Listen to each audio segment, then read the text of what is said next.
O café tinha esfriado em minhas mãos, mas eu não percebi. Estava ocupada demais observando meu filho, Rafael, andando de um lado para o outro no corredor do hospital como um bicho enjaulado, seus sapatos de grife estalando no piso polido a cada volta frustrada. 3 dias desde que a pequena Alice havia nascido. 3 dias desde que os médicos trouxeram notícias que mudariam tudo. Fibrose cística, disseram, as palavras pairando no ar antisséptico como uma sentença de morte. É administrável com os devidos cuidados, mas é para a vida toda. Eu já tinha visto Rafael lidar com crises de negócios antes. Eu o vira negociar acordos de milhões de reais com a mesma frieza calculista que herdara do pai. Mas isso havia estilhaçado algo dentro dele que eu nem sabia que existia. Ela vai ficar bem, sussurrei para Juliana, minha nora, enquanto ela segurava Alice contra o peito. A bebê era tão pequena,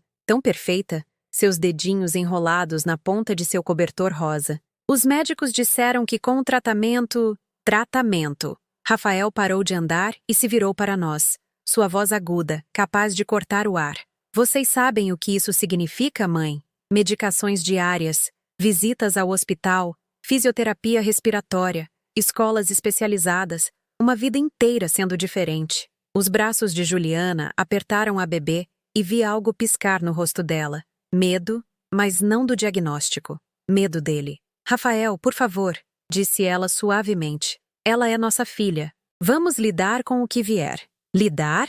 Ele riu, mas não havia humor naquilo. Juliana, eu tinha planos. Tínhamos planos. Não foi para isso que eu me propus a ter filhos. As palavras me atingiram como um balde de água fria. Propôs-se a ter filhos. Como se Alice fosse um contrato de negócios que ele pudesse renegociar. Levantei-me devagar, minha artrite protestando depois de horas naquela desconfortável cadeira de plástico. O que exatamente você está dizendo, meu filho? Ele passou as mãos pelos cabelos. O mesmo gesto que fazia quando criança, pego em uma mentira. Estou dizendo que isso muda tudo. Tudo pelo que trabalhamos, tudo o que construímos. Ela vai precisar de cuidados constantes, atenção constante. Juliana não poderá trabalhar. Eu estarei sustentando 3 pessoas em vez de 2, e uma delas nunca será independente. A bebê fez um pequeno som, e os olhos de Juliana se encheram de lágrimas que ela tentava arduamente não derramar. Quis estender a mão e pegar Alice de seus braços, para proteger aquela criança inocente do veneno que preenchia aquele quarto estéril. Ela tem 3 dias de vida, disse eu, minha voz firme apesar da tempestade que se formava em meu peito. Ela ainda nem voltou para casa. E talvez seja melhor assim. As palavras saíram baixas, quase sussurradas, mas todos nós as ouvimos. Juliana ofegou. Rafael, o que você está dizendo? Ele não respondeu diretamente. Em vez disso, puxou o telefone e começou a digitar furiosamente. Vou ligar para meu advogado. Existem opções, programas, clínicas especializadas nesse tipo de coisa. Clínicas? Não consegui esconder o choque na minha voz. Ela é sua filha. Não um problema a ser resolvido. É mesmo? Rafael levantou os olhos do telefone e, por um momento, não reconheci o homem à minha frente. Esse estranho frio e calculista usando o rosto do meu filho. Porque agora, sinto que ela é um fardo de 20 anos disfarçado de bênção. Foi então que vi. A mesma expressão que costumava cruzar o rosto de Daniel, o pai dele, quando Rafael era jovem e lutava na escola. Quando a dificuldade de aprendizado tornava o dever de casa uma batalha noturna. Quando outras crianças o chamavam de burro, e Daniel ficava com aquela mesma expressão de decepção, como se os desafios de Rafael fossem de alguma forma um reflexo pessoal dele. Eu havia protegido Rafael daquele julgamento na época, inventado desculpas para a distância de Daniel, dito a mim mesma que ele simplesmente não sabia lidar com dificuldades. Mas eu estava mentindo para mim mesma há anos sobre o tipo de homem que meu marido realmente era. E agora eu estava vendo a mesma frieza emergir em meu filho, direcionada ao membro mais vulnerável de nossa família. Juliana chorava abertamente agora. Soluços contidos que sacudiam seus ombros enquanto ela pressionava o rosto contra a cabeça de Alice. A bebê, sentindo o sofrimento da mãe, começou a choramingar. Dê ela para mim, eu disse, estendendo a mão para Alice. Mãe, não faça. Rafael começou. Dê-me minha neta. Minha voz carregava uma firmeza que surpreendeu até a mim. Juliana levantou os olhos agradecida e cuidadosamente transferiu a bebê para meus braços. Alice se acalmou imediatamente, seu corpinho relaxando contra meu peito. Ela era quente, sólida e perfeita, e segurá-la me lembrou de algo que eu havia esquecido durante 35 anos pisando em ovos ao redor de homens difíceis. Ela é linda, sussurrei, olhando para seu rosto sereno. E é amada. Rafael fez um som de frustração. Não se trata de amor, mãe. Trata-se de realidade, de decisões práticas e planejamento de longo prazo e de se tornar o tipo de homem que seu pai era. As palavras escaparam antes que eu pudesse contê-las. O corredor ficou em silêncio. Até os sons do posto de enfermagem pareceram sumir. Rafael me encarou com algo entre choque e fúria. O que isso significa? Olhei para aquele homem que eu havia criado, para a pessoa a quem eu tentei tanto ensinar bondade e compaixão, e percebi que havia falhado com ele da maneira mais fundamental. Eu o deixara crescer pensando que o amor era condicional, que os filhos tinham que conquistar a aceitação dos pais sendo fáceis, sendo perfeitos, nunca precisando de mais do que seus pais se sentiam confortáveis em dar.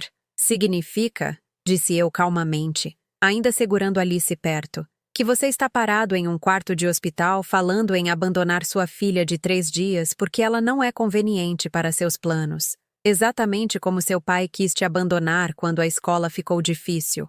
Juliana olhava entre nós com os olhos arregalados, claramente sentindo correntes subterrâneas que ela não entendia completamente. O rosto de Rafael estava pálido. Eu nunca, ele começou. Você nunca soube porque eu te protegi disso, interrompi. Eu inventei desculpas. Amenizei as coisas, convenci a mim mesma de que ele só precisava de tempo para se ajustar. Mas, sabe de uma coisa, Rafael? O tempo não torna homens egoístas em pessoas carinhosas. Apenas os torna melhores em esconder seu egoísmo. Alice se mexeu em meus braços, e ajustei seu cobertor com os movimentos automáticos de quem já tinha feito isso antes, de quem tinha segurado o pai dela da mesma forma, 35 anos atrás, prometendo-lhe silenciosamente que ele sempre seria amado, sempre seria querido, sempre seria suficiente exatamente como era. Esta bebê, disse eu, minha voz ficando mais forte a cada palavra, não é um fardo, não é um erro, não é um problema a ser resolvido ou uma decepção a ser escondida. Ela é sua filha e merece mais do que um pai que vê o diagnóstico dela antes de ver o coração dela. Rafael se virou, mas não antes que eu captasse o lampejo de dor em seus olhos. Que bom!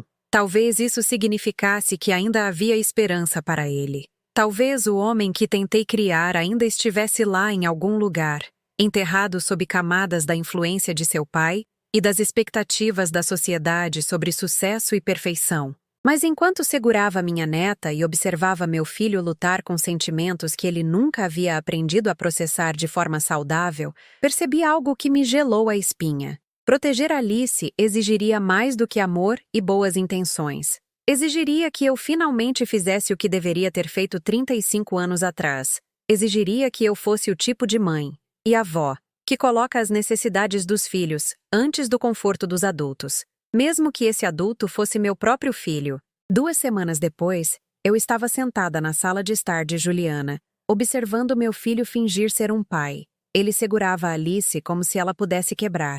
Não com o cuidado terno de um pai protetor, mas com a distância desajeitada de quem lida com algo desagradável que não pode ser evitado. Ela precisa da medicação em 1 hora, disse Juliana da cozinha, onde preparava a fórmula especializada de Alice. Olheiras escuras sombreavam seus olhos, e sua voz carregava a exaustão de alguém que vinha dando conta de tudo sozinha. Rafael assentiu sem tirar os olhos do telefone.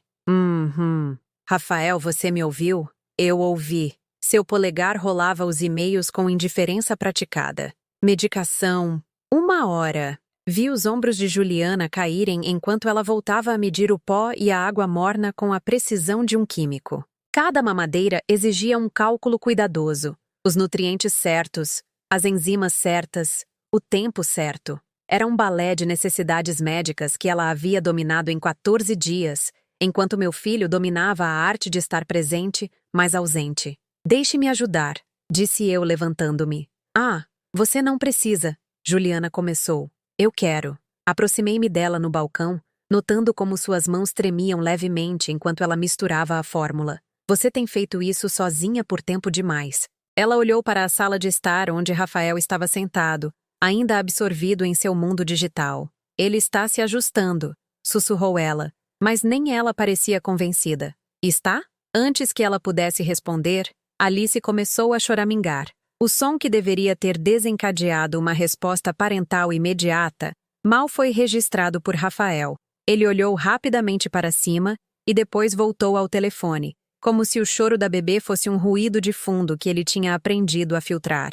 Juliana se moveu rapidamente em direção à sala de estar, mas segurei seu braço gentilmente. Deixe-o, disse eu baixinho. Deixe-o ouvir a filha. Permanecemos ali na porta da cozinha, observando. O choro de Alice ficou mais insistente. Aquele som particular de recém-nascido que atinge direto o coração de qualquer pai ou mãe. Ou deveria. Rafael se ajeitou desconfortavelmente, seu maxilar se apertando com aborrecimento. Juliana, ele chamou, sem tirar os olhos da tela. Ela está chorando. Eu sei. A voz de Juliana estava firme, mas eu podia ver a batalha entre seus instintos protetores e sua crescente mágoa. Você pode pegá-la? Você é melhor nisso. 5 palavras que diziam tudo sobre para onde aquele casamento estava indo. 5 palavras que reduziram Juliana a uma enfermeira particular e Rafael a um visitante na vida da própria filha. Vi o rosto de minha nora desmoronar ligeiramente antes que ela se recompusesse e se movesse para pegar Alice. Mas o dano estava feito. Mais uma pequena rachadura na base de confiança que deveria sustentar uma família. Na verdade, disse eu, dando um passo à frente, eu gostaria de segurá-la. Juliana pareceu grata ao me passar Alice. A bebê se acalmou imediatamente, seu pequeno punho agarrando meu dedo com surpreendente força. Rafael finalmente olhou para cima, e algo passou por seu rosto. Seria ciúme por sua filha encontrar conforto tão facilmente com todos, exceto ele? Ela gosta de você, disse Juliana com um sorriso cansado. Bebês reconhecem o amor quando o sentem, respondi. Mas meus olhos estavam em Rafael. Ele estava nos observando com uma expressão que eu não conseguia decifrar completamente. Ressentimento? Confusão? O olhar perdido de um homem que esperava que a paternidade parecesse diferente? Seu telefone tocou, e sua atenção voltou imediatamente para a tela. Preciso atender esta chamada. Emergência de cliente. É domingo, disse Juliana calmamente. Mercados internacionais não dormem. Ele já estava caminhando em direção ao seu escritório em casa, o telefone pressionado contra o ouvido. Johnson? Sim, eu vi os relatórios. Sua voz sumiu enquanto ele desaparecia pelo corredor, deixando Juliana e eu sozinhas com Alice. O silêncio se estendeu entre nós, preenchido com todas as coisas que Juliana não estava dizendo sobre as crescentes ausências do marido, seu isolamento emocional, sua lista crescente de emergências de cliente, que sempre pareciam coincidir com os horários de alimentação e troca de fraldas. Ele está trabalhando muito agora, disse Juliana, como se estivesse testando as palavras para ver se soavam críveis. As despesas médicas serão altas, então ele está aceitando mais clientes. Eu assenti, mas ambas sabíamos que não era a verdade completa. Rafael sempre fora ambicioso, mas isso era diferente. Isso era fuga disfarçada de responsabilidade. Como você está dormindo? Perguntei, porque alguém precisava se preocupar com a mulher que estava carregando o peso de tudo sozinha. Estou bem. Juliana. Ela olhou para mim, realmente olhou para mim, e eu vi as rachaduras que ela estava escondendo. 3 horas por vez, se eu tiver sorte. Alice precisa da fisioterapia respiratória a cada 4 horas, mesmo durante a noite. O cronograma de alimentação é complicado.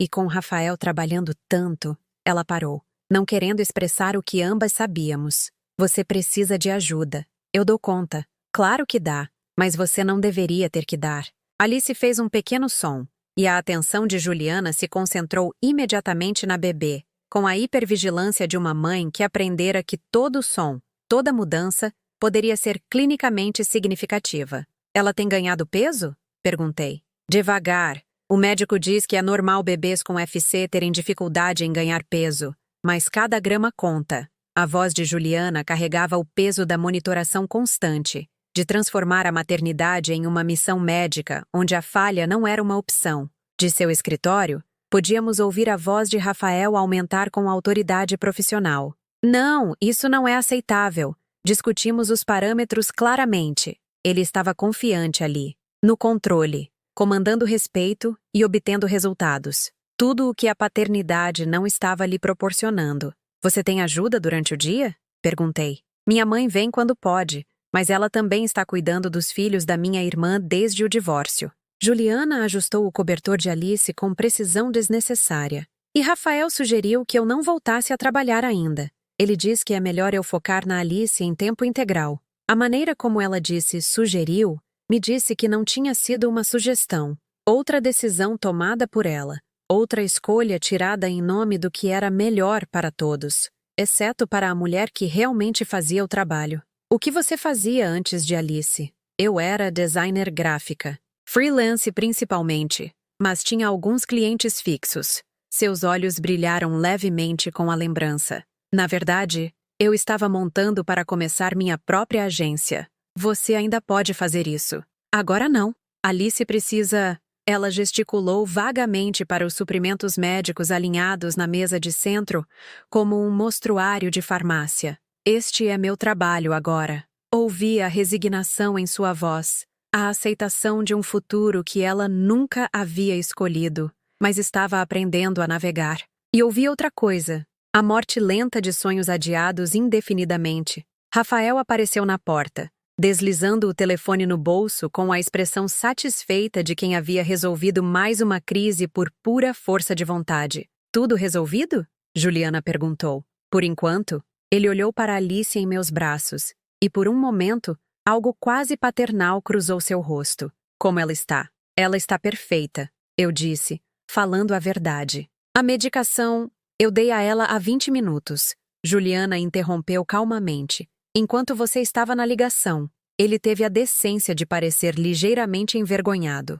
Certo, que bom. Um silêncio constrangedor se instalou na sala. Este deveria ter sido um momento familiar tranquilo. 3 gerações compartilhando uma tarde de domingo juntas. Em vez disso, parecia 3 pessoas presas em bolhas separadas, conectadas pela obrigação, mas divididas por ressentimentos não ditos e expectativas que nenhuma delas sabia como cumprir. Eu preciso ir, disse Rafael, checando o relógio. Tenho uma teleconferência com Tóquio em 1 hora. Em um domingo à noite? A voz de Juliana era cuidadosamente neutra. Mercados internacionais não dormem. Ele se inclinou e beijou a testa de Juliana com afeto superficial. Depois olhou para Alice em meus braços. Por um momento, pensei que ele poderia estender a mão para ela, que tentaria se conectar com esta pequena pessoa que compartilhava seu DNA. Mas permanecia uma estranha para ele. Em vez disso, ele se endireitou. Diga a ela que o papai deu boa noite. Diga a ela, como se Alice já estivesse muito distante, muito outra, para a comunicação direta. Depois que ele saiu, Juliana e eu ficamos sentadas na escuridão crescente, nenhuma de nós procurando o interruptor. Alice cochilava em meus braços, sua respiração firme e forte, apesar de tudo trabalhando contra ela. Vai melhorar, disse Juliana de repente, como se tivesse ensaiado as palavras. Assim que pegarmos uma rotina, assim que a condição de Alice estabilizar, assim que Rafael se ajustar a tudo, tem que melhorar. Eu queria concordar com ela. Eu queria acreditar que o amor acabaria triunfando sobre o medo, que a paternidade despertaria algo em meu filho que o sucesso nos negócios nunca havia conseguido. Mas eu tinha passado 35 anos observando meu marido escolher a conveniência em vez da conexão, observando-o justificar a distância emocional como necessidade prática. Eu tinha visto como homens bons podiam facilmente se tornar espectadores na vida das próprias famílias. E enquanto eu segurava minha neta e observava a mãe dela lutar para se convencer de que o abandono era apenas um ajuste temporário, percebi algo que apertou meu peito com uma dor familiar. A história não estava apenas se repetindo, estava acelerando. Comecei a visitar dia sim, dia não, dizendo a mim mesma que era para ajudar com Alice, mas sabendo que a verdade era mais complicada. Eu estava observando, esperando, torcendo para que Rafael encontrasse o caminho para a paternidade antes que Juliana desmoronasse completamente sob o peso de fazer tudo sozinha. Na terça-feira, Levei sopa caseira, daquelas que fervem o dia todo e enchem a casa de conforto. Juliana atendeu a porta com as roupas de ontem, o cabelo preso em um coque bagunçado que falava mais de eficiência do que de aparência. Você não precisava, ela começou. Eu quis. Entrei, notando como a sala de estar havia se transformado em um centro de comando médico. Equipamento de nebulização na mesa de centro. Medicações alinhadas como pequenos soldados na estante. Gráficos rastreando o peso de Alice.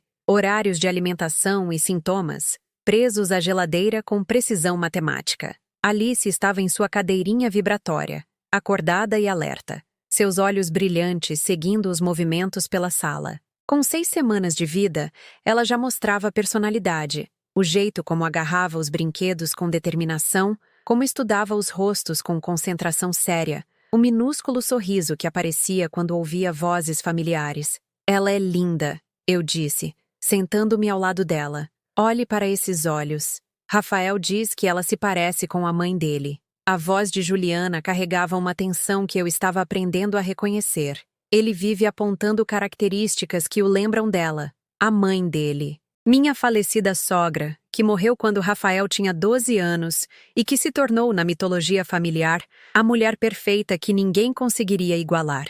Daniel havia passado anos comparando todas as mulheres na vida de Rafael com aquela memória idealizada e aparentemente a tradição continuava na próxima geração. Ela se parece com ela mesma, eu disse firmemente. E é linda. Juliana conseguiu um sorriso verdadeiro então, o primeiro que eu via em semanas. A pediatra diz que ela está indo bem. A função pulmonar dela está melhor do que o esperado para um bebê com FC. Essa é uma notícia maravilhosa. Eu tenho feito a fisioterapia respiratória religiosamente, 4 vezes por dia, exatamente como prescrito. E os suplementos nutricionais estão ajudando no ganho de peso. O orgulho rastejou na voz de Juliana. A satisfação de uma mãe que estava lutando pela saúde da filha e conquistando pequenas vitórias por pura determinação. Você está fazendo um trabalho incrível. Eu só queria que... Ela parou, olhando em direção ao escritório em casa de Rafael, onde podíamos ouvi-lo em outra teleconferência. O que você queria? Eu queria que ele pudesse vê-la como você vê, como eu vejo. A voz de Juliana baixou para um sussurro. Às vezes, eu o pego olhando para ela, e é como se ele estivesse calculando algo, como se estivesse somando custos versus benefícios. Antes que eu pudesse responder, Rafael emergiu de seu escritório, o telefone ainda pressionado contra o ouvido. Ele acenou brevemente para mim e continuou sua conversa enquanto se movia em direção à cozinha. Não, o negócio de Hong Kong fecha na quinta-feira. Precisamos que esses documentos sejam assinados e testemunhados até... Sua voz sumiu enquanto ele vasculhava papéis no balcão. Eu o observei procurando por algo, seus movimentos tensos de impaciência. Finalmente, ele desligou e olhou ao redor da sala com a expressão frustrada de quem não conseguia encontrar o que precisava. Juliana, onde está a pasta do escritório do cliente Ramos? Aquela azul com os contratos? Acho que está na sua pasta, disse Juliana, ajustando o cobertor de Alice. No carro, talvez? Eu verifiquei lá. Seu tom carregava a borda de alguém cujo tempo estava sendo desperdiçado pela ineficiência dos outros. Estava no balcão esta manhã. Observei o rosto de Juliana mudar. Vi a suposição automática de responsabilidade, mesmo quando ela estivera cuidando de Alice a manhã toda, enquanto ele trabalhava atrás de portas fechadas. Deixe-me procurar, disse ela, começando a se levantar. Levantei-me em vez dela, movendo-me em direção à cozinha, onde papéis estavam espalhados pelo balcão da maneira desorganizada de alguém que lida com muitas prioridades. Não é sua responsabilidade, mãe, disse Rafael, mas ele não me impediu de procurar.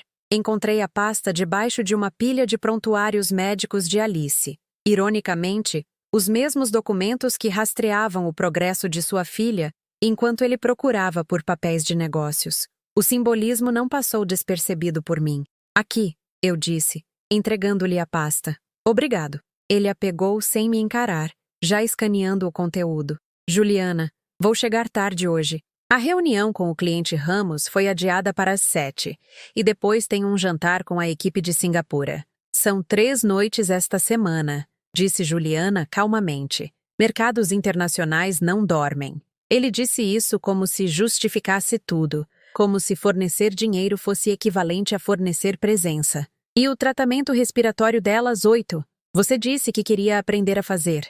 Rafael levantou os olhos dos papéis e vi algo piscar em seu rosto. Culpa, talvez, ou irritação por ser lembrado de promessas que aparentemente havia esquecido. Você não pode fazer isso hoje à noite? Eu aprendo amanhã. Você disse isso ontem.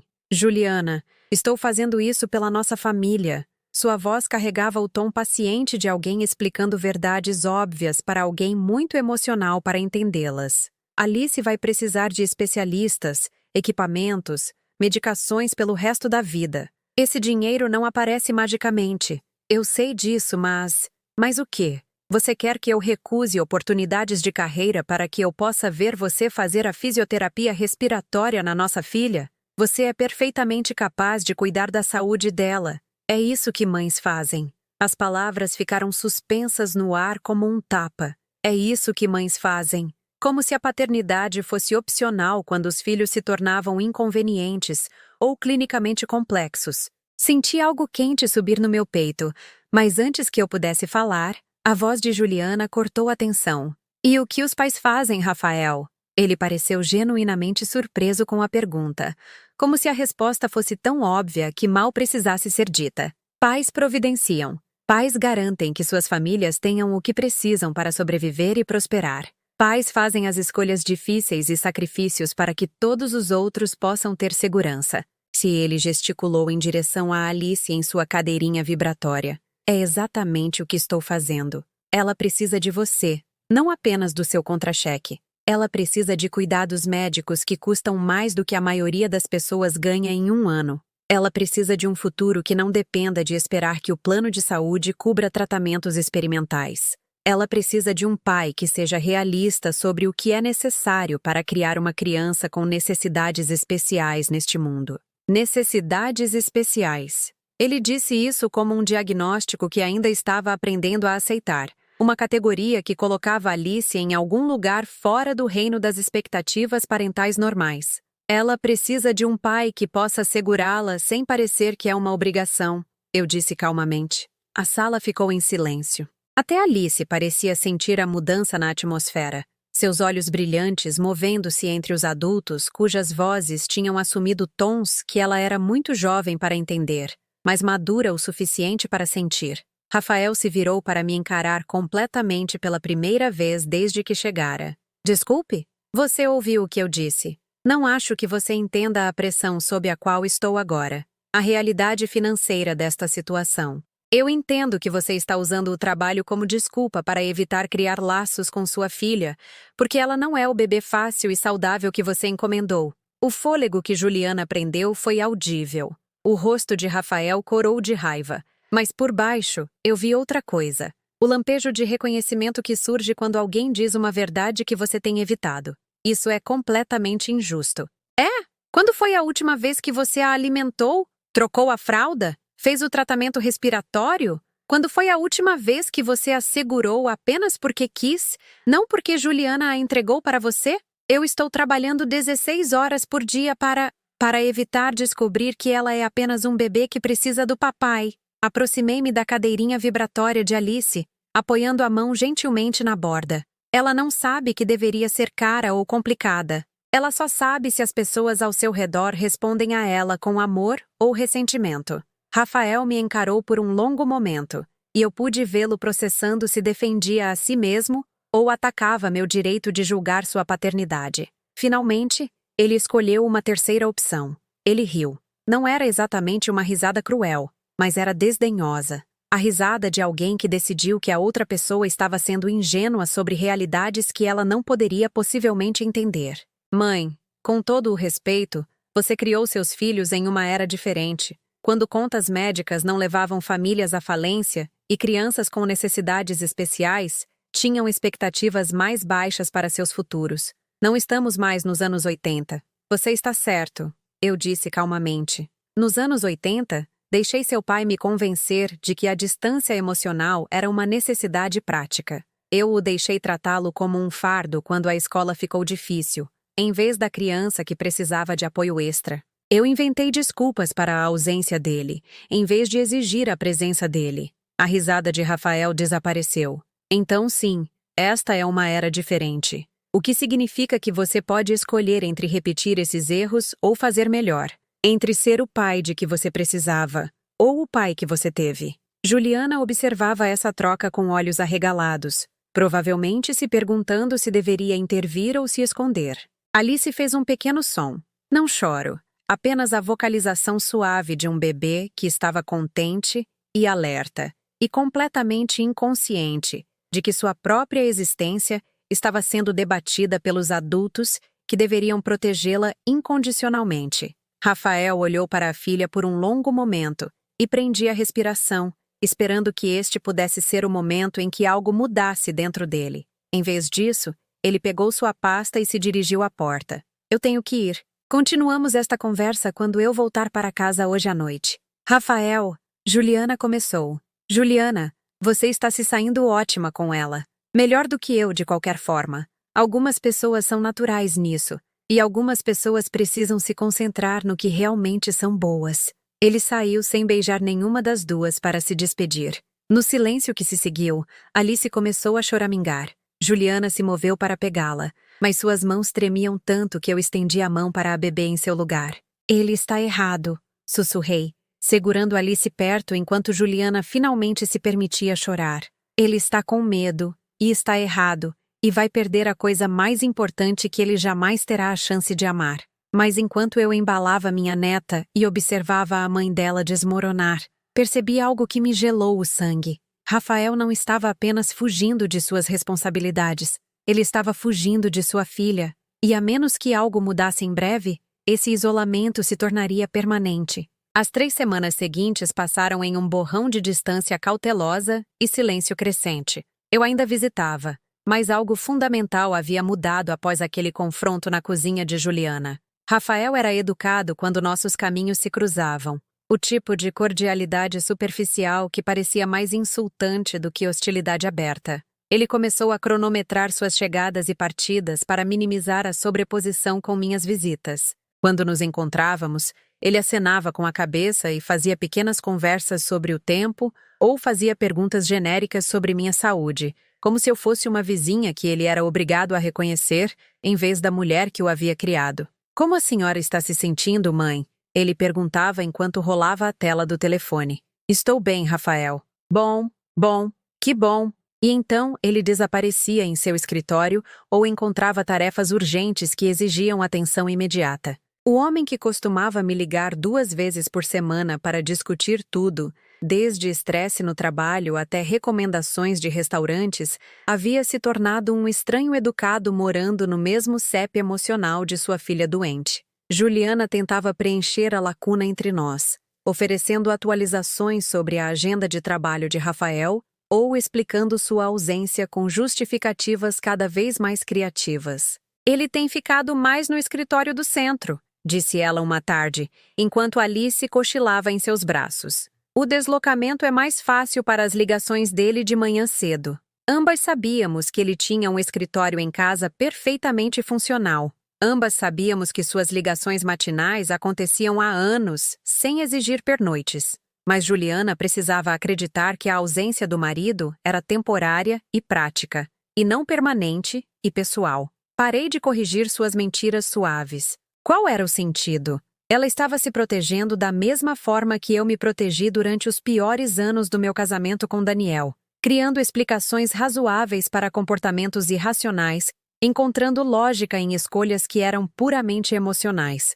Mas observar Juliana racionalizar o isolamento de Rafael era como olhar em um espelho que me mostrava 35 anos mais jovem, segurando um bebê diferente, inventando desculpas diferentes para o mesmo abandono básico. Ele trouxe flores para casa ontem à noite, disse Juliana com o brilho desesperado de alguém se agarrando a evidências de amor. Só porque sim, sem ocasião especial. Que bom! E ele tem trabalhado no fundo de faculdade da Alice. Ele criou esta conta de investimento que transfere dinheiro automaticamente todos os meses. Ela ajustou o cobertor de Alice com precisão desnecessária. Ele está pensando no futuro dela, sabe? Planejando com antecedência. Eu queria dizer a ela que o amor não era uma transação financeira, que a presença importava mais do que o planejamento, que a conexão não podia ser substituída pela contribuição, mas ela ainda não estava pronta para ouvir essas verdades. Em vez disso, concentrei-me em Alice. Aos 2 meses de idade, ela estava se tornando mais interativa, mais presente no mundo. Seus olhos rastreavam o movimento com inteligência aguçada, e ela havia começado a fazer pequenos sons que não eram bem palavras, mas pareciam tentativas de conversa. "Olha para você, menina linda", sussurrei durante a alimentação da tarde, observando seus dedinhos se enrolarem em meu polegar. "Você está ficando tão forte." Ela estava ganhando peso constantemente, respondendo bem aos tratamentos, superando as cautelosas expectativas de seus médicos. Quaisquer que fossem os desafios que a fibrose cística traria para sua vida, ela estava os enfrentando com resiliência notável. "O pneumologista diz que os testes de função pulmonar dela estão realmente acima da média", disse Juliana, sentando-se ao nosso lado no sofá. "Ela pode não precisar de um cronograma de tratamento tão intensivo quanto o que pensavam inicialmente." Essa é uma notícia maravilhosa. Eu continuo esperando que Rafael veja isso também. Que talvez, se o prognóstico dela melhorar, se ela se tornar menos clinicamente complexa. Ela não terminou a frase, mas eu ouvi o que ela não estava dizendo. Talvez, se Alice se tornasse mais fácil, menos cara, mais conveniente, Rafael se lembraria de como amar a filha. Mas eu tinha aprendido algo durante meus anos de esperança de que Daniel amoleceria, se conectaria, escolheria a família em vez da segurança da distância emocional. As pessoas não mudavam porque as circunstâncias melhoravam. Elas mudavam porque decidiam mudar, geralmente depois de enfrentar consequências que tornavam suas escolhas atuais insustentáveis. E Rafael estava sustentando suas escolhas muito bem. Uma noite, cheguei e encontrei Juliana sentada à mesa da cozinha com papéis espalhados ao redor dela como folhas caídas. Alice estava dormindo em seu bebê conforto ao lado dela, o som suave de sua respiração se misturando ao zumbido da geladeira. "O que é tudo isso?" perguntei, notando o timbre oficial em vários documentos. Papéis do plano de saúde, contas médicas, agendas de consultas. Juliana massageou as têmporas com as 2 mãos. "Estou tentando organizar tudo para fins fiscais. Rafael diz que podemos reivindicar algumas deduções se eu documentar tudo corretamente." Os papéis contavam a história da curta vida de Alice em terminologia médica e códigos de cobrança, consultas com especialistas, aluguel de equipamentos, custos de prescrições que fariam a maioria das famílias reconsiderar ter filhos. "Isso é muita coisa para gerenciar", eu disse, examinando as pilhas organizadas que Juliana havia criado. Rafael costumava ajudar com a papelada, mas ultimamente, ela gesticulou vagamente em direção à porta fechada do escritório dele. "Ele diz que confia em mim para lidar com os detalhes." Tradução. Ele havia delegado o cuidado médico da filha à esposa tão completamente que não sabia mais quais médicos ela via ou quais tratamentos ela recebia. Ele estava financiando a saúde de Alice enquanto permanecia completamente desconectado da saúde de Alice. "Juliana, quando foi a última vez que Rafael foi a uma das consultas de Alice?" Ela ficou em silêncio por tanto tempo que pensei que ela não fosse responder. "A consulta do diagnóstico", disse ela finalmente. "No hospital. Ele não foi a nenhum acompanhamento. 2 meses de visitas pediátricas, consultas com especialistas e ajustes de tratamento, tudo tratado por uma mulher que estava aprendendo a navegar em sistemas médicos complexos, enquanto lamentava a perda do apoio emocional de seu parceiro. O que ele diz quando você pede para ele vir? Eu parei de pedir. A admissão veio silenciosamente, quase envergonhada. Ele sempre tem conflitos. Reuniões importantes, prazos cruciais, emergências de clientes que não podem esperar.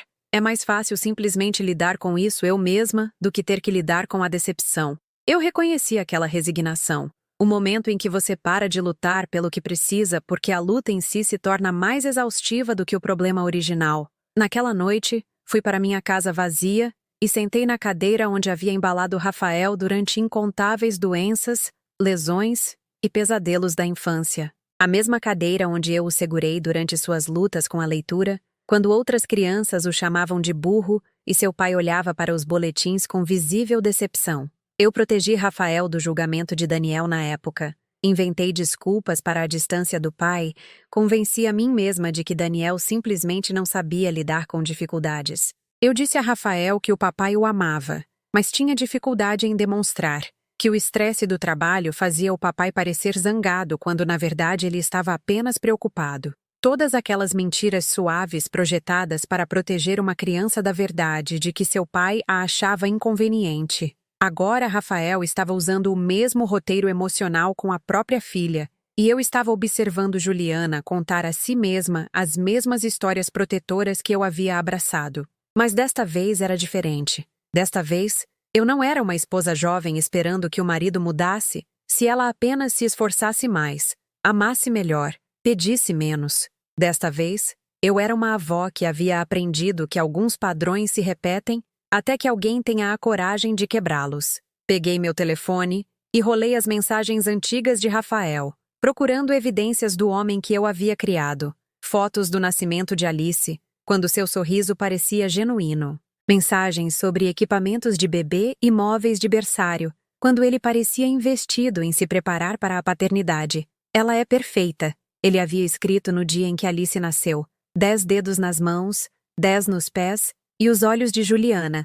Isso foi antes do diagnóstico, antes que a perfeição se tornasse complicada, antes que o amor exigisse mais esforço do que ele estava preparado para investir. Continuei rolando até encontrar o que procurava. Um texto que eu havia salvado, mas nunca mencionei a ninguém. Uma mensagem que Rafael havia enviado durante a gravidez de Juliana, quando eles pensavam que estavam tendo a versão fácil da paternidade. Eu quero ser o tipo de pai que o meu nunca foi. Presente, envolvido, orgulhoso. Quero que ela saiba que é querida. Fiquei olhando para aquelas palavras por muito tempo, lembrando-me do jovem que as escreveu. O mesmo homem que lutou contra dificuldades de aprendizado com determinação, que trabalhou em 2 empregos para pagar a faculdade, que construiu uma carreira de sucesso por pura persistência quando outros o tinham descartado. Aquele Rafael ainda existia em algum lugar dentro do homem que estava atualmente usando o trabalho como armadura contra as necessidades da própria filha. A questão era se eu tinha a coragem de fazer o que deveria ter feito 35 anos atrás, quando Daniel começou a se afastar do próprio filho difícil. Caminhei até o armário do meu quarto e empurrei as roupas penduradas para alcançar a pequena caixa que guardava na prateleira mais alta. Dentro, embrulhado em papel de seda que havia amarelecido com a idade, estava algo que eu havia guardado por mais de 3 décadas. Algo que eu nunca havia mostrado a Daniel. Nunca mencionei a Rafael, nunca falei sobre isso com ninguém, mas eles não sabiam o que eu havia guardado o tempo todo. A caixa continha uma carta que eu havia escrito, mas nunca enviado, datada de 35 anos atrás, quando Rafael tinha 3 anos, e lutava com o que agora sabemos ser dislexia. O papel era creme, caro, do tipo que eu comprava para ocasiões especiais na época em que eu acreditava que palavras em papel de carta bonito poderiam ter mais peso do que súplicas desesperadas em papel de caderno. Querido Daniel, começava em minha caligrafia cuidadosa de jovem. Eu preciso que você veja o que está fazendo com nosso filho. Eu a escrevi depois de outra noite observando a frustração de Daniel aumentar enquanto Rafael lutava com livros ilustrados simples, seu pequeno dedo movendo-se lentamente sob palavras que pareciam mudar e dançar diante de seus olhos. Daniel começava paciente, mas ficava cada vez mais tenso à medida que os minutos se transformavam em batalhas por frases básicas.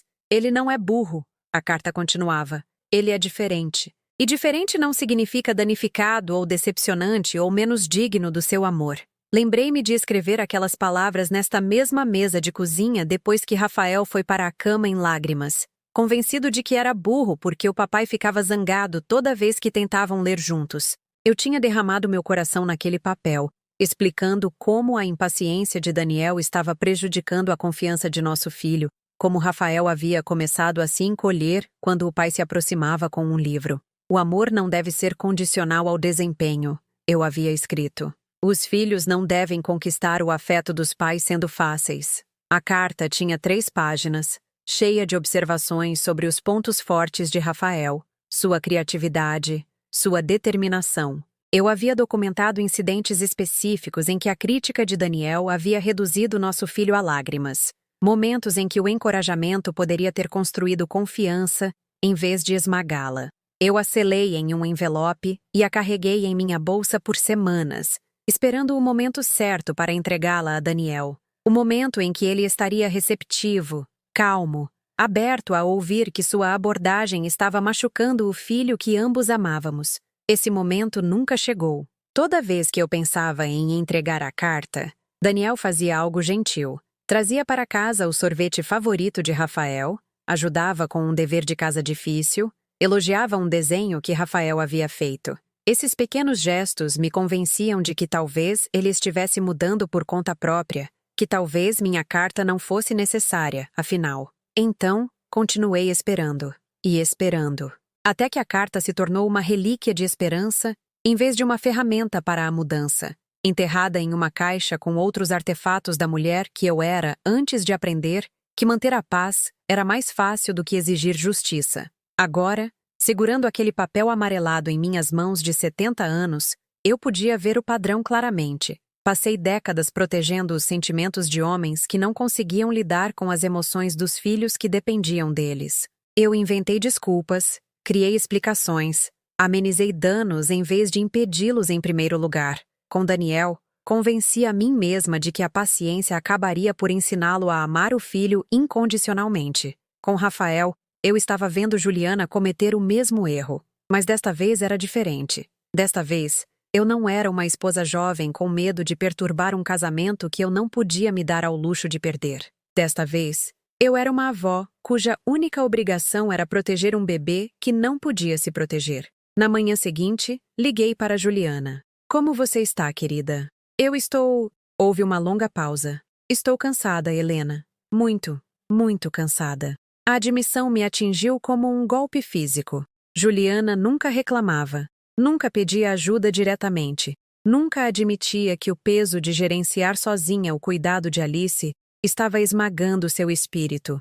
Uma noite sem dormir de cada vez. O que eu posso fazer? Nada. Tudo. Eu não sei. A voz dela falhou. Alice teve uma noite difícil. A respiração estava difícil. E eu não conseguia dizer se era algo normal da FC ou algo que exigia atenção de emergência. Liguei para a enfermeira de plantão 3 vezes. O que Rafael fez? O silêncio se estendeu entre nós, e eu soube a resposta antes que ela falasse. Ele tem aquela grande apresentação hoje. O negócio de Singapura. Ele precisava dormir. E Alice precisava do pai dela. Helena. A voz de Juliana carregava um aviso, um apelo para não forçá-la a reconhecer o que ambas sabíamos. Eu estou indo para aí. Você não precisa... Eu estou indo para aí. Repeti, mais gentil, mais firme. E vamos conversar. Conversar de verdade. Sobre o que está acontecendo e o que vamos fazer a respeito. 1 hora depois, eu estava sentada na sala de estar de Juliana, segurando Alice enquanto a mãe dela finalmente se permitia dizer as palavras que vinha evitando por meses. Ele não a ama, sussurrou Juliana, a admissão arrancada de algum lugar profundo em seu peito. Ele olha para ela como se ela fosse um problema que ele está tentando resolver, em vez de uma pessoa que ele deveria amar. Eu sei. Ontem à noite, quando ela estava com dificuldade para respirar, eu pedi para ele segurá-la enquanto eu preparava o tratamento de nebulização dela. Ele disse que precisava revisar suas anotações para a apresentação, que eu era melhor em acalmá-la de qualquer maneira. Lágrimas escorreram pelo rosto de Juliana. Ela tem 10 semanas de vida, Helena. Ela não entende por que o papai não quer confortá-la quando ela está assustada. Alice se mexeu em meus braços, seu rostinho enrugando com a expressão particular que significava que ela estava acordando, pronta para interagir com o mundo. Com 10 semanas, ela já estava mostrando personalidade, alerta, curiosa, responsiva a vozes e rostos de maneiras que tornavam impossível vê-la como qualquer coisa além de uma pessoa completa merecedora de amor incondicional. O que você vai fazer? Perguntei a Juliana gentilmente. Eu não sei. Parte de mim continua esperando que ele mude, que algo aconteça e ele se lembre de como estava animado durante a gravidez. Mas outra parte de mim, ela parou, não querendo expressar pensamentos que pareciam traição. O que essa parte diz? Essa parte diz que Alice e eu podemos estar melhor sem ele, que o estresse de fingir que somos uma família feliz é pior do que a honestidade de admitir que não somos. Não era mais dor, era clareza. Eu entendi algo sobre mim naquele momento, segurando minha neta enquanto a mãe dela considerava escolhas impossíveis. Eu havia passado meu casamento acreditando que manter as famílias unidas era sempre a escolha certa, que o amor poderia superar qualquer obstáculo, se você apenas se esforçasse o suficiente. Mas eu estava errada. Às vezes, o amor significava proteger as crianças de adultos que não podiam ou não queriam estar à altura da paternidade. Às vezes, manter as famílias unidas significava permitir padrões de dano que ecoariam por gerações. Juliana, eu disse cuidadosamente, o que você precisaria para se virar sozinha? A pergunta pairou entre nós como uma ponte que eu não tinha certeza se alguma de nós estava pronta para atravessar. Tudo, disse ela com uma risada trêmula. Apoio financeiro, ajuda com a creche, um lugar para morar que seja acessível para o equipamento médico de Alice, um emprego que ofereça plano de saúde e flexibilidade para consultas médicas. Basicamente, eu precisaria de um milagre. Ou você precisaria de pessoas que acreditem que você e Alice merecem coisa melhor. Ela olhou para mim com algo entre esperança e terror. O que você está dizendo? Estou dizendo que você não precisa fazer isso sozinha. Estou dizendo que existem opções que você não considerou porque estava tentando salvar um casamento que talvez não valha a pena salvar. Alice fez um suave som de arrulho, e Juliana e eu olhamos para seu rosto perfeito. Ela estava estudando minhas feições com a intensa concentração que os bebês trazem para tudo, como se estivesse memorizando detalhes para referência futura. Ela confia em mim, eu disse, observando os olhos de Alice acompanharem meus movimentos.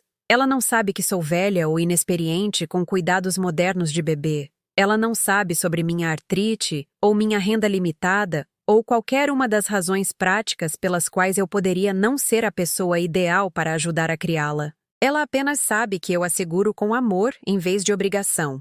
Helena, eu tenho pensado sobre os primeiros anos com Rafael, sobre as escolhas que fiz e as que evitei, sobre a mulher que eu era antes de aprender que manter a paz era mais importante do que exigir justiça. Juliana estava ouvindo com a atenção de alguém que sentia que tudo estava prestes a mudar.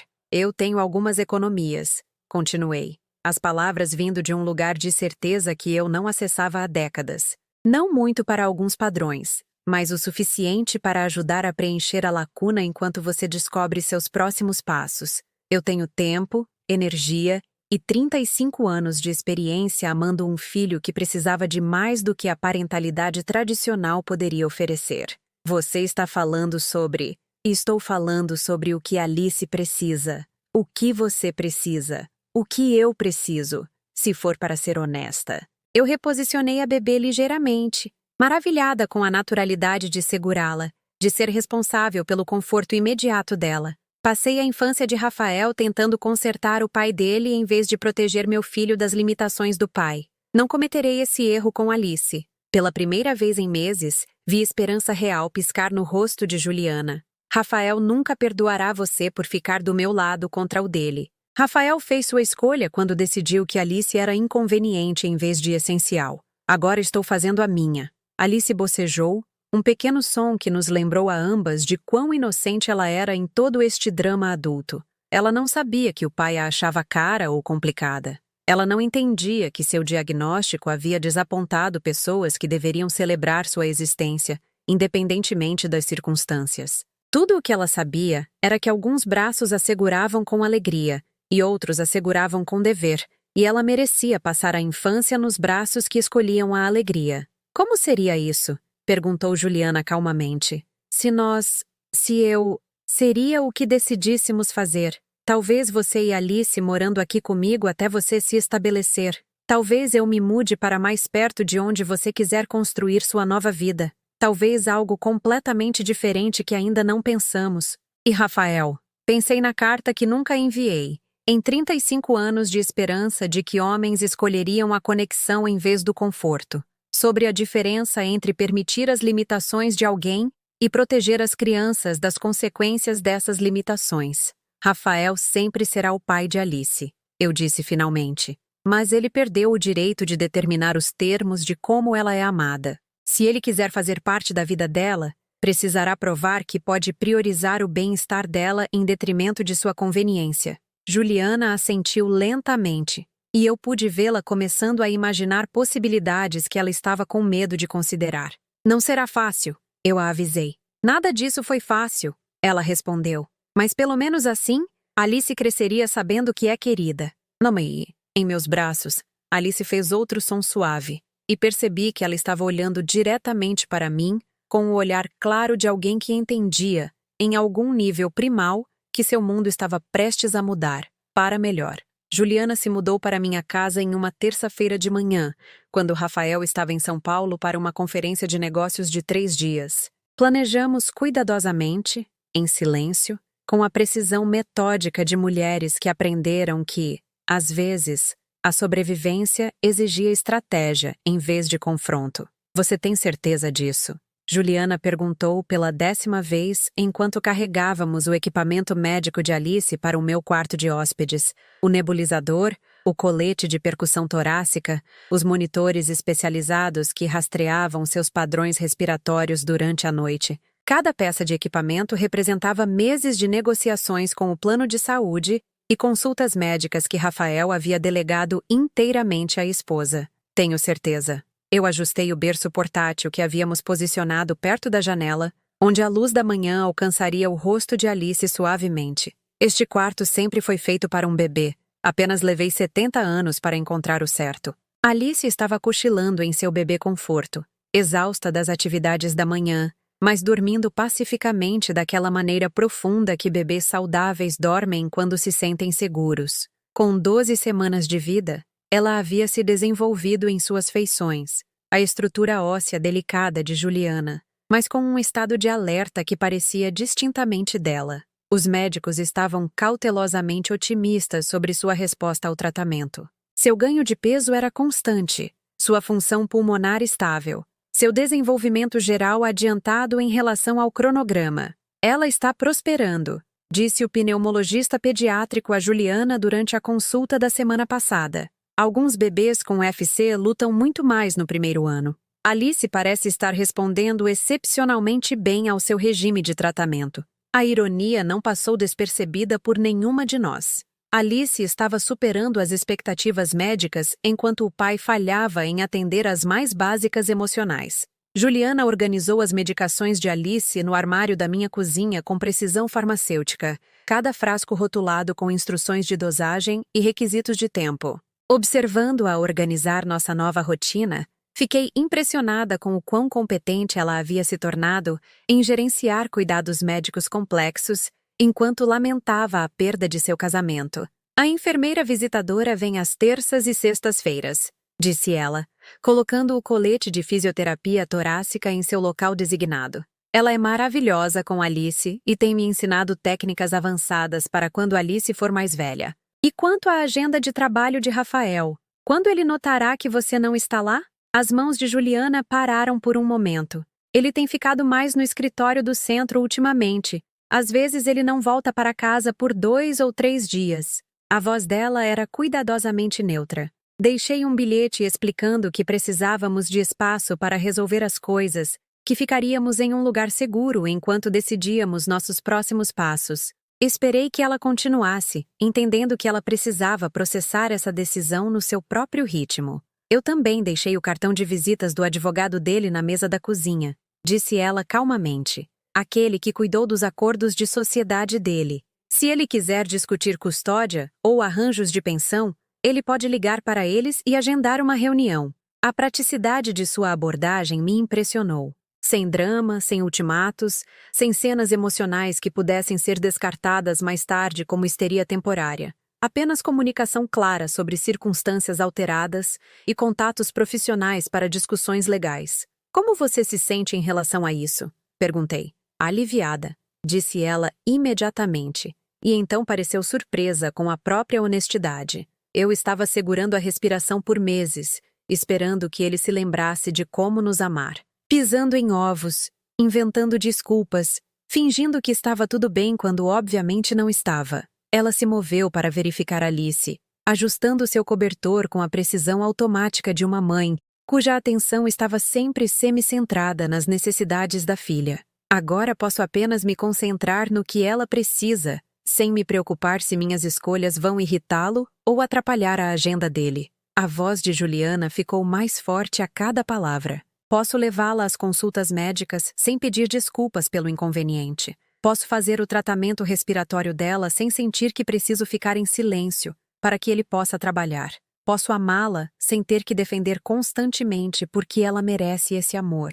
Naquela tarde, enquanto Juliana descansava e Alice tirava uma soneca, liguei para minha advogada, a mesma mulher que havia cuidado do meu divórcio de Daniel, 5 anos depois que Rafael se formou na faculdade. Patrícia Chen estava na casa dos 60 agora, cabelos grisalhos e olhos perspicazes, com 3 décadas de experiência, ajudando mulheres a navegar no direito de família quando as estruturas familiares tradicionais falhavam. Helena, há quanto tempo?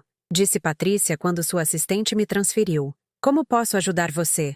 Preciso de aconselhamento sobre direitos dos avós. Eu disse sem preâmbulos. E sobre como proteger um bebê cujo pai está negligenciando suas responsabilidades. Houve uma pausa que pareceu carregada de avaliação profissional. Isso é sobre Rafael? Patrícia cuidou do meu divórcio, o que significava que ela conhecia a história da família. Ela entendia que padrões de abandono emocional às vezes se repetiam através de gerações, especialmente quando não eram interrompidos por intervenção. A filha dele, Alice, ela tem fibrose cística, e Rafael essencialmente se desligou da paternidade. Juliana, a esposa dele, tem gerenciado tudo sozinha, e ela está considerando deixá-lo.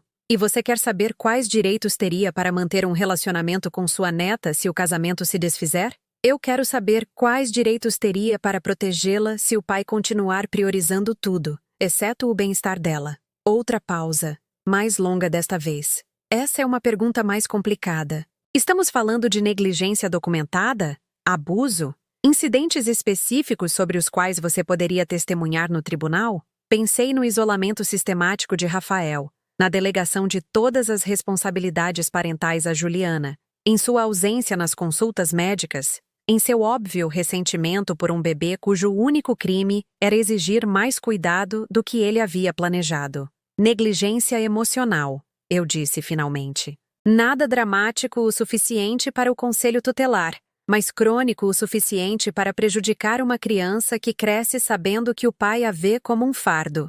Eu entendo. A voz de Patrícia carregava o cansaço de alguém que havia visto muitas variações desta história. Negligência emocional é mais difícil de provar do que abuso físico, mas não é impossível, especialmente quando há documentação médica das necessidades especiais de uma criança e evidências de que um dos pais está arcando com toda a responsabilidade enquanto o outro evita o envolvimento. Como seria isso na prática? Prontuários médicos mostrando apenas um dos pais presente nas consultas. Documentação da rotina de cuidados da criança mostrando distribuição desigual de responsabilidades. Testemunho de profissionais de saúde sobre qual dos pais faz perguntas, demonstra preocupação, mostra conhecimento da condição da criança. Percebi que Rafael vinha criando seu próprio caso legal contra si mesmo através de meses de ausência documentada. Tem mais uma coisa, eu disse. Juliana e Alice estão ficando comigo agora. Juliana deixou um bilhete para Rafael explicando que eles precisam de espaço para resolver as coisas. Há quanto tempo esse arranjo está em vigor? Cerca de 6 horas. A risada de Patrícia foi seca. Bem, você não perde tempo. Rafael respondeu ao bilhete? Ele está fora da cidade até quinta-feira. Ele ainda não sabe. Quando ele descobrir, ele vai ficar com raiva. Possivelmente com raiva o suficiente para fazer algo legalmente tolo, o que na verdade funcionaria a seu favor se isso evoluir para um processo de custódia. Alice escolheu aquele momento para acordar de sua soneca, seus sons suaves carregados pelo monitor de bebê que Juliana havia instalado na minha cozinha. Eu podia ouvir Juliana se movimentando no andar de cima, preparando-se para o tratamento respiratório da tarde, que se tornara tão rotineiro quanto a hora da alimentação. Patrícia, o que preciso saber é o seguinte. Se Rafael tentar usar seus recursos financeiros para forçar Juliana a voltar para uma situação que é prejudicial para Alice, quais opções temos? Várias, dependendo do quão comprometida você está com este curso de ação. Mas, Helena, preciso que você entenda algo importante. Uma vez que você entra em uma batalha legal pela custódia de uma criança, especialmente contra seu próprio filho, não há como voltar atrás. Famílias não se recuperam desse tipo de conflito. Ouvi os sons do andar de cima. A voz suave de Juliana conversando com Alice durante o tratamento respiratório.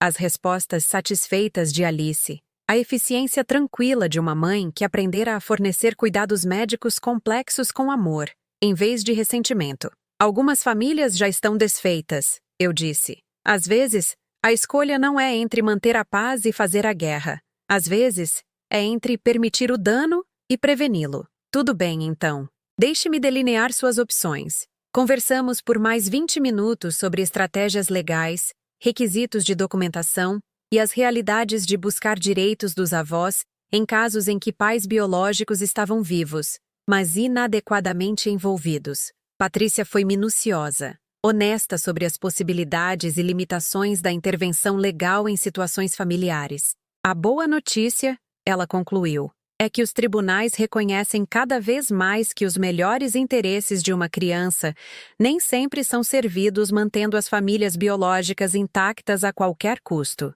Os juízes entendem que, às vezes, membros da família estendida fornecem estabilidade que os pais não podem ou não querem fornecer. E a má notícia? A má notícia é que Rafael tem direitos parentais que não serão facilmente encerrados. Mesmo que você obtenha custódia temporária ou direitos de visitação significativos, ele sempre será o pai legal de Alice com toda a autoridade que isso implica.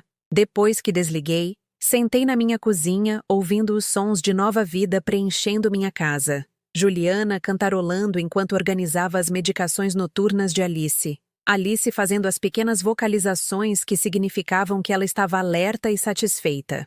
O suave som mecânico do equipamento médico que estava mantendo minha neta saudável e forte. Pela primeira vez em meses, minha casa parecia um lar, em vez de um museu de memórias. Naquela noite, Rafael ligou para o telefone de Juliana. Eu estava dando a mamadeira para Alice enquanto Juliana tomava um banho muito atrasado. Então eu atendi. Mãe? Por que você está atendendo o telefone de Juliana? Onde ela está? Sua voz carregava a borda afiada de alguém que havia descoberto que o mundo não havia esperado por sua permissão para mudar. Olá, Rafael. Juliana está tomando banho. Alice e eu estamos jantando. Jantando? Na sua casa? O que está acontecendo? Olhei para Alice, que estava observando meu rosto com a atenção focada que ela trazia para tudo que era interessante. Seus olhos estavam brilhantes e alertas, acompanhando minhas expressões como se ela estivesse aprendendo algo importante sobre o mundo através de nossa interação. Juliana e Alice estão ficando comigo por um tempo, eu disse calmamente. Elas precisavam de uma mudança de ambiente. O silêncio se estendeu por tempo suficiente para eu me perguntar se a ligação havia caído. Mãe, que diabos está acontecendo? Eu cheguei em casa e encontrei a casa vazia e um bilhete sobre precisar de espaço. Juliana não atende minhas ligações. Talvez você deva se perguntar por que sua esposa e filha sentiram a necessidade de sair sem falar com você primeiro. Eu preciso falar com Juliana. Passe o telefone para ela. Ela não está disponível agora. Isso é ridículo. Elas são minha esposa e filha. Elas pertencem à casa, não na sua casa brincando de algum tipo de jogo. Alice havia terminado a mamadeira e estava fazendo sons suaves que significavam que ela estava pronta para arrotar e ser abraçada. Eu a coloquei no meu ombro, maravilhada com a perfeição com que ela se encaixava contra meu peito. Rafael, eu disse calmamente, quando foi a última vez que você segurou sua filha? Que tipo de pergunta é essa? Uma simples. Quando você segurou Alice pela última vez apenas porque queria passar um tempo com ela? Outro longo silêncio. Eu tenho trabalhado para prover o futuro da minha família. Alguém tem que lidar com a realidade financeira de criar uma criança com necessidades especiais. Alguém tem que lidar com a realidade emocional também. Alice não sabe sobre fundos de faculdade ou apólices de seguro. Ela só sabe se as pessoas ao redor dela respondem a ela com amor ou obrigação. Você está me dando um sermão sobre ser pai? Estou dizendo que amor não é uma transação financeira. E que sua filha merece mais do que um pai que a vê como um inconveniente caro. A conversa terminou abruptamente quando Rafael desligou, mas algo havia mudado no silêncio que se seguiu. A tempestade estava chegando, mas eu não tinha mais medo dela. Alice se aninhou contra meu peito com total confiança, sua respiração firme e forte. Quaisquer que fossem os desafios que os próximos dias trouxessem, Ela os enfrentaria cercada por pessoas que escolheram amá-la em vez de se ressentir de suas necessidades. Isso valia qualquer conflito que estava prestes a se desenrolar.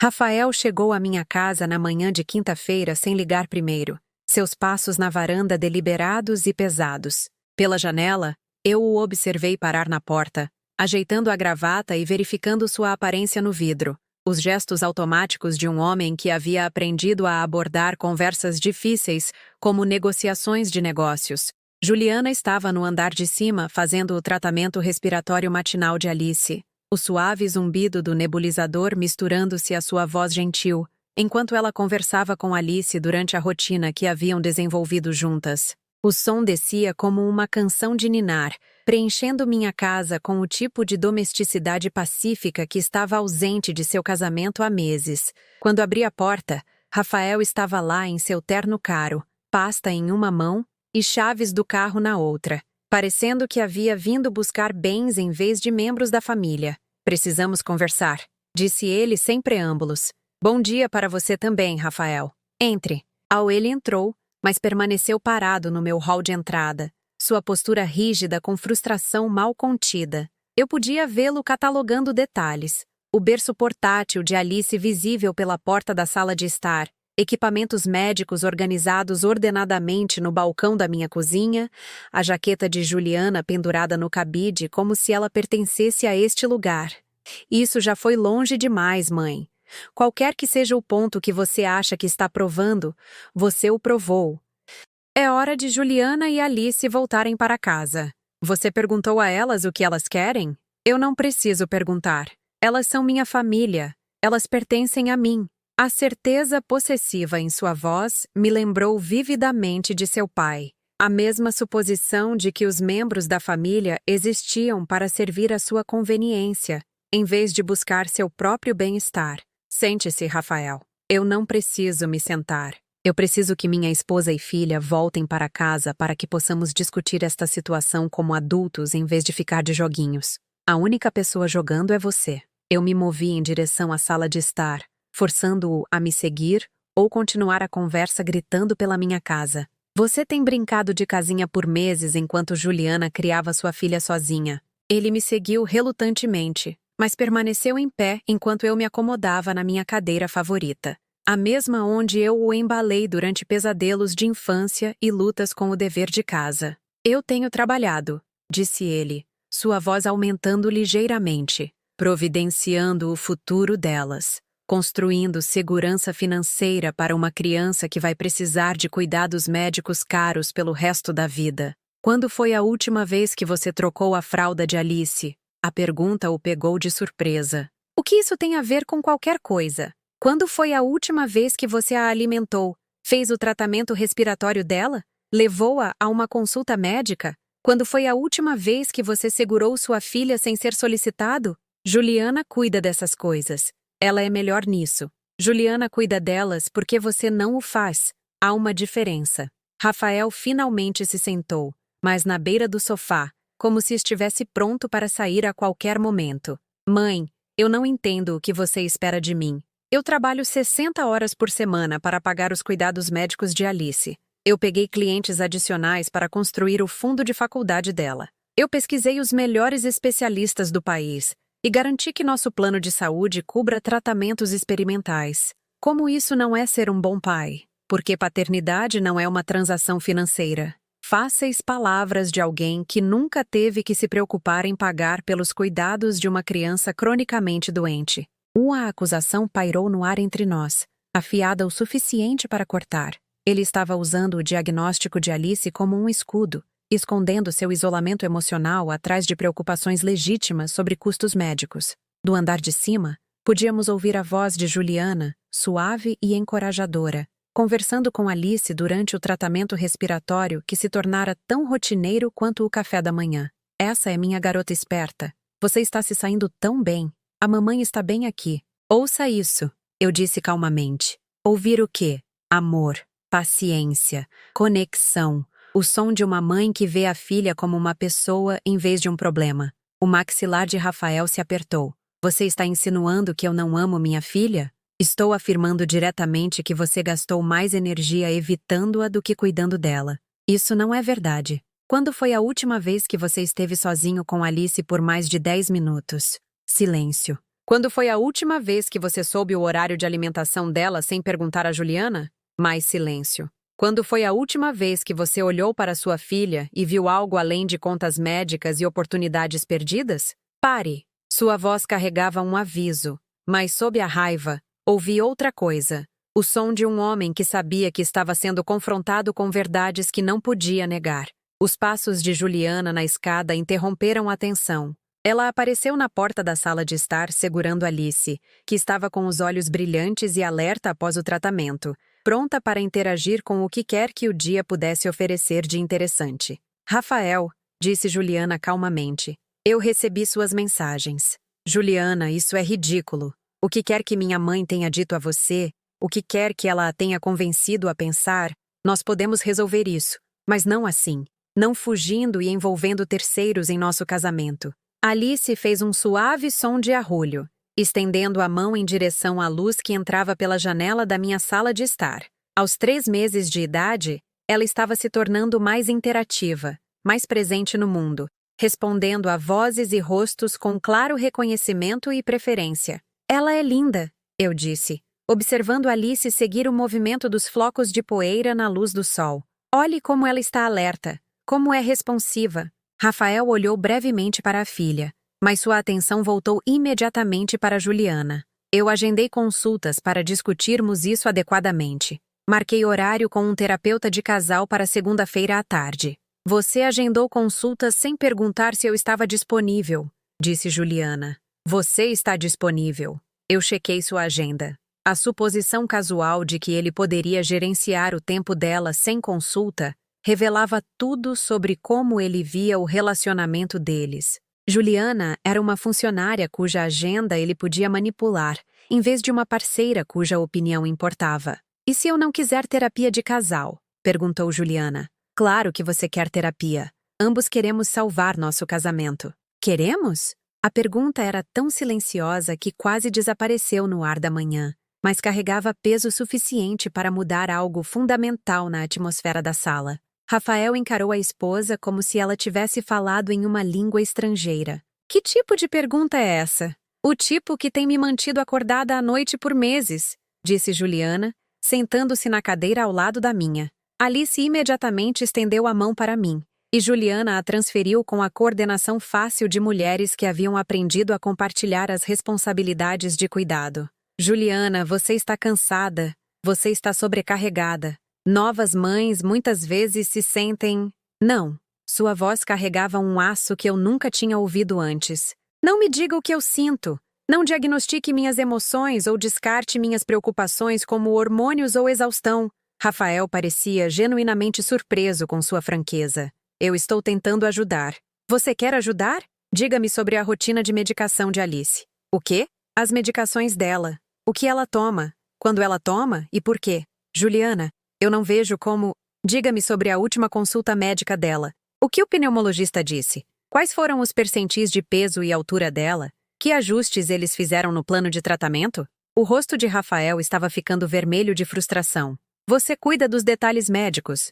Nós concordamos que essa era a divisão de responsabilidades mais eficiente. Nós não concordamos com nada. Você delegou tudo e convenceu a si mesmo de que delegação era parceria. Alice estava estudando meu rosto com o foco intenso que ela trazia para tudo que era interessante, seus dedinhos agarrando meu polegar com surpreendente força. Ela não tinha ideia de que estava no centro de uma conversa adulta que determinaria a trajetória de toda a sua infância.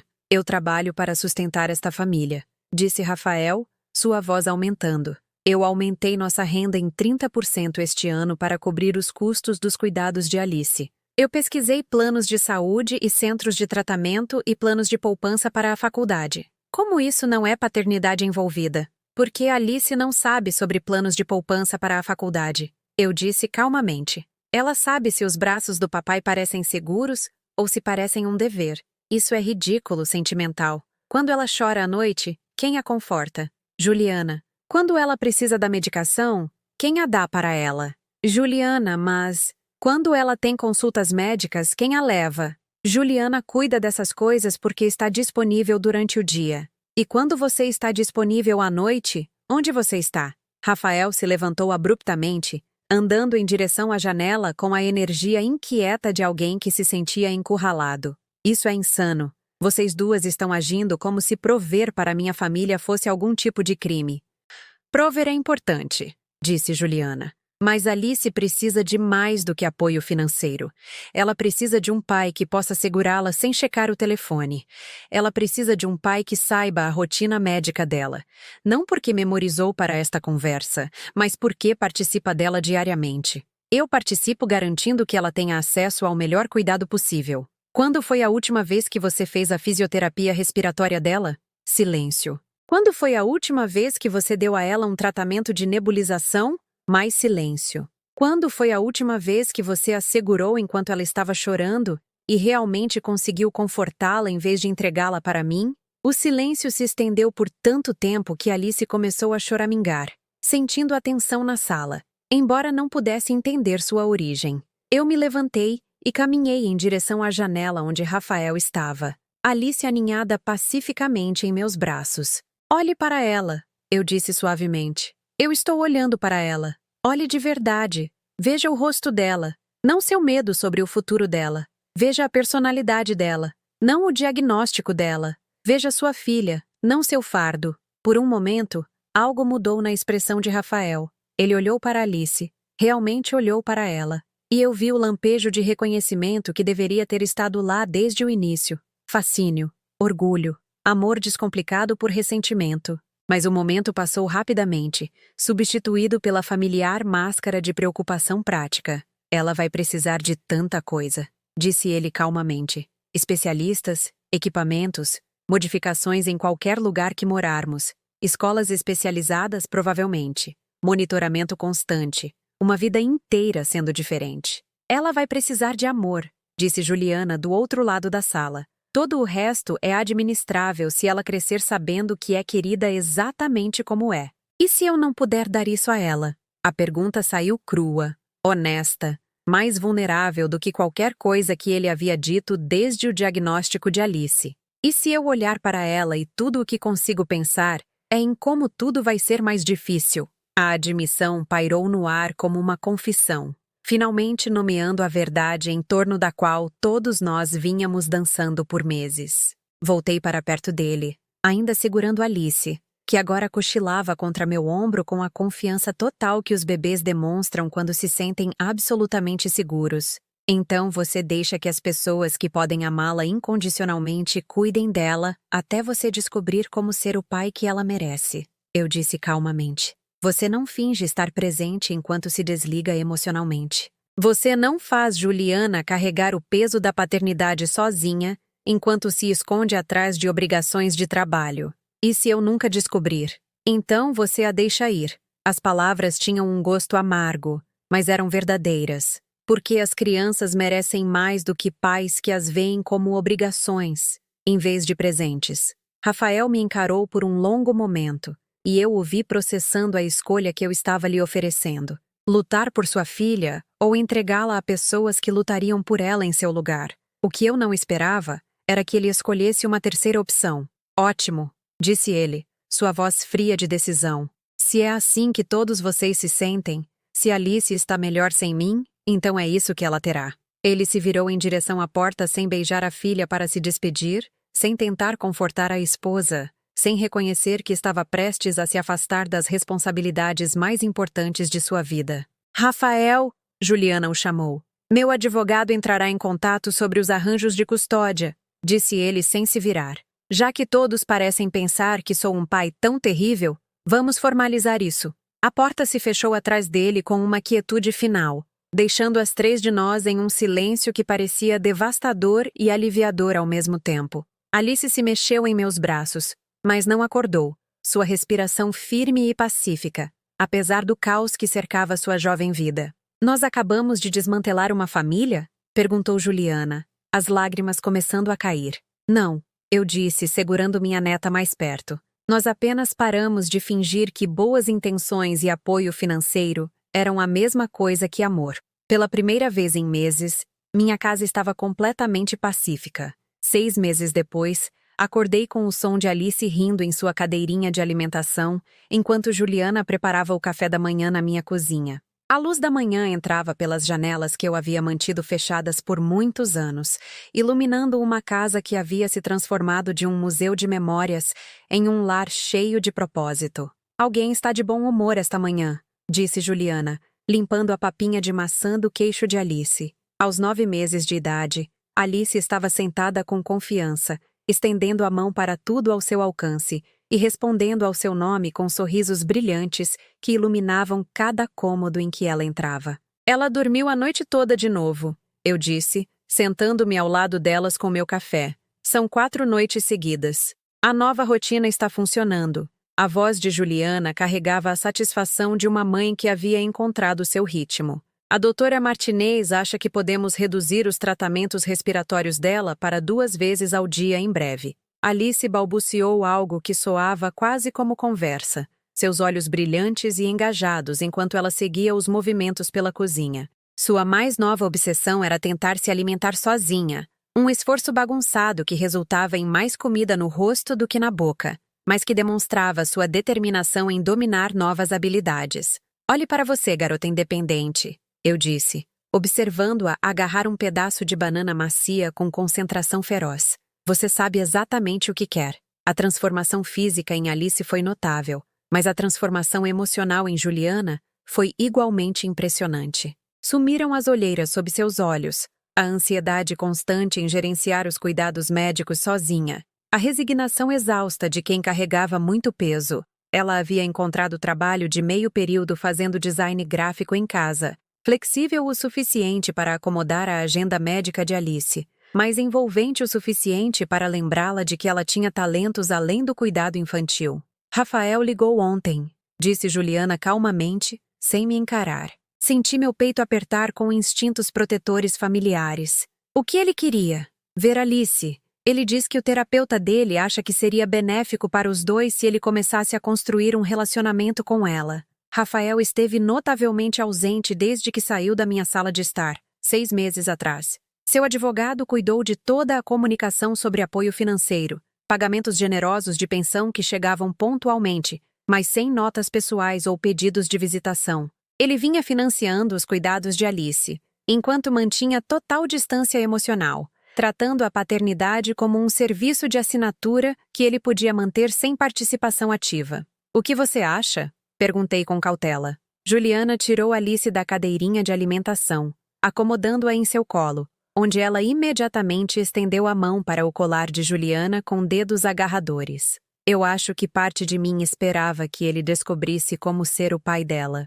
E parte de mim está aterrorizada de que ele apareça, perturbe nossa paz e depois desapareça novamente quando as coisas ficarem complicadas. Ambos são sentimentos razoáveis. A questão é, continuou Juliana, ajustando Alice para ficar virada para fora, para que ela pudesse ver a atividade da cozinha.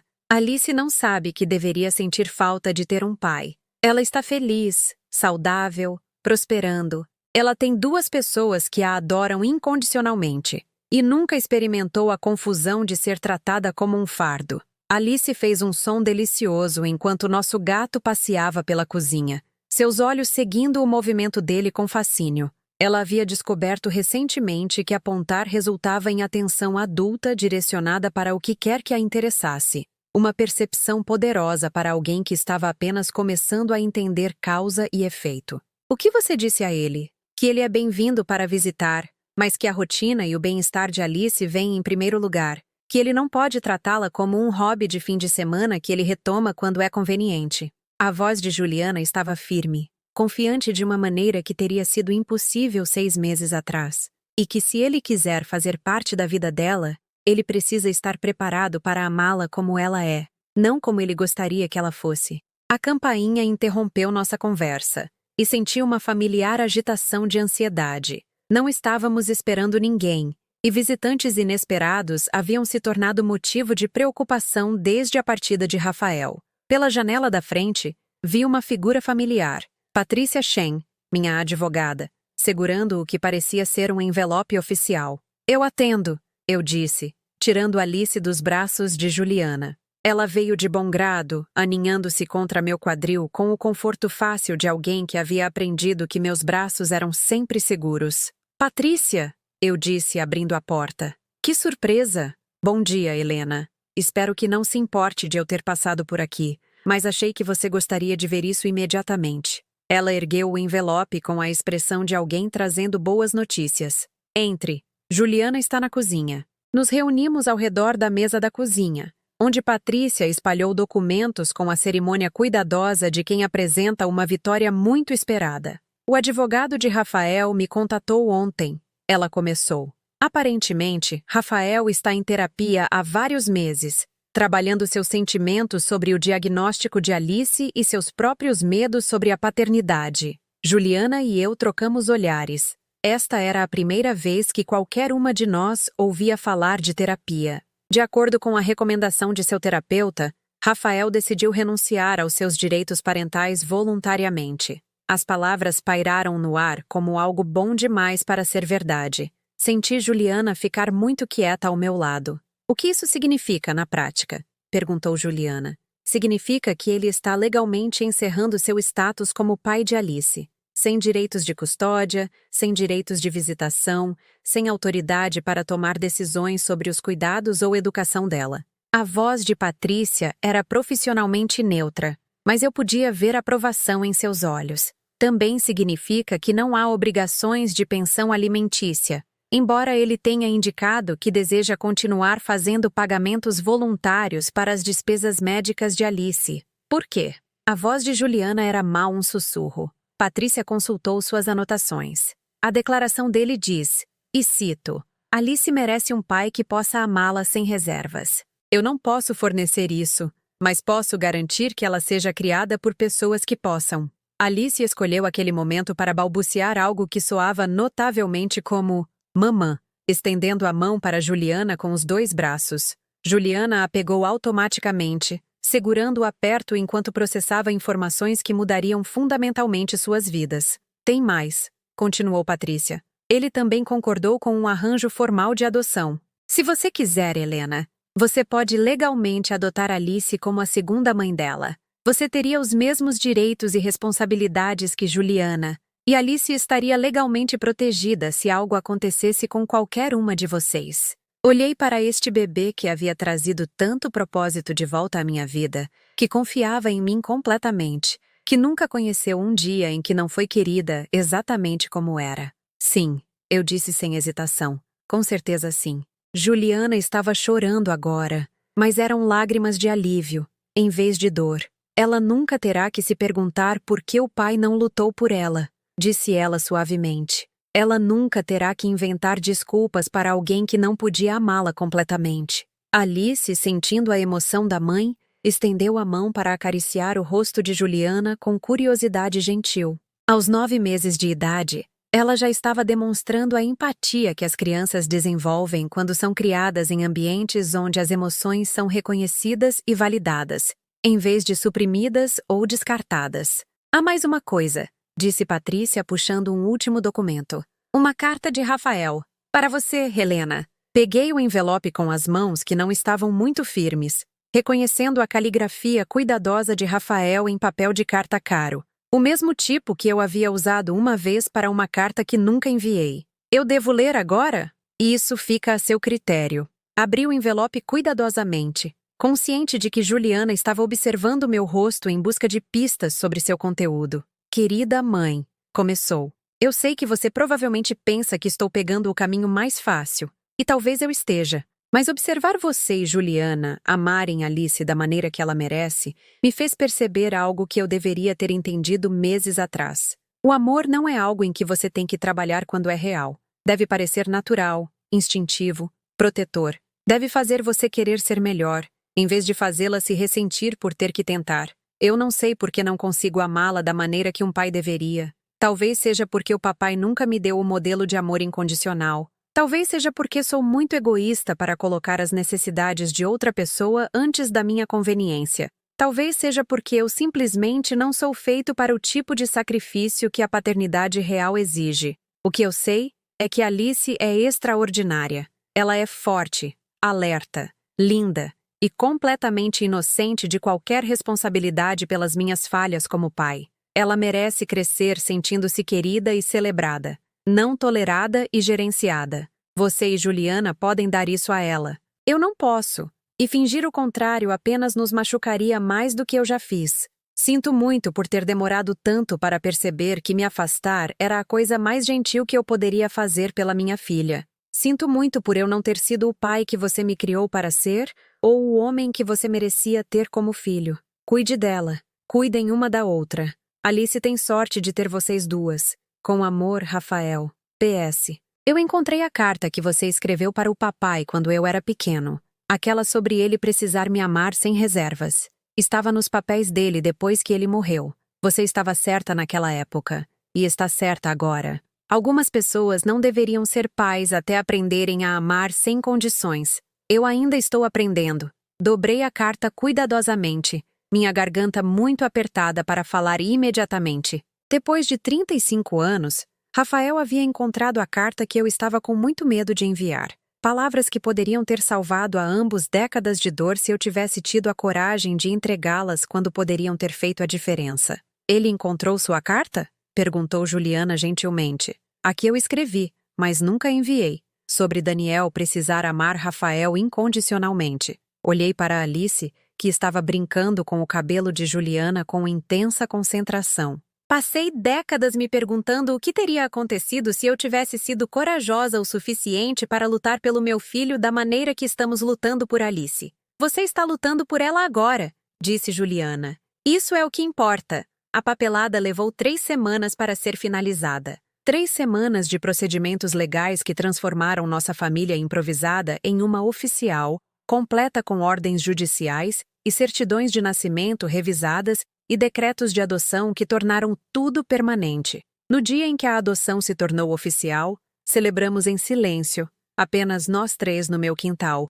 onde eu havia plantado um pequeno jardim que Alice poderia explorar assim que estivesse andando. Ela já estava se levantando nos móveis, demonstrando a determinação que parecia caracterizar tudo o que ela abordava. Para Alice, disse Juliana, levantando um copo de cidra espumante enquanto Alice roía contentemente um mordedor, que nos ensinou que família não é sobre biologia, é sobre escolher amar alguém completamente, mesmo quando é inconveniente. Para segundas chances, acrescentei, e para quebrar padrões que precisavam ser quebrados.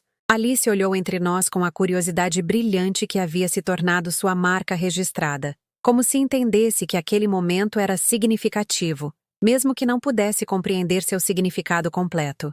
Naquela noite, depois que Juliana colocou Alice para dormir e subiu para terminar algum trabalho de design, sentei-me na minha sala de estar lendo o livro que Rafael havia enviado na semana anterior, uma coleção de cartas de pais para seus filhos, incluindo uma introdução que ele havia escrito sobre a importância de escolher o amor em vez do medo. Era um bom trabalho, honesto e vulnerável de maneiras que sugeriam crescimento genuíno em vez de emoção performática. Ele havia encontrado seu caminho para a paternidade, afinal, apenas não na configuração tradicional que qualquer um esperava.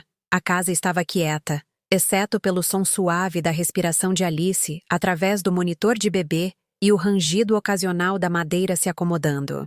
Mas não era o silêncio vazio de solidão ao qual eu havia me acostumado antes de Alice chegar.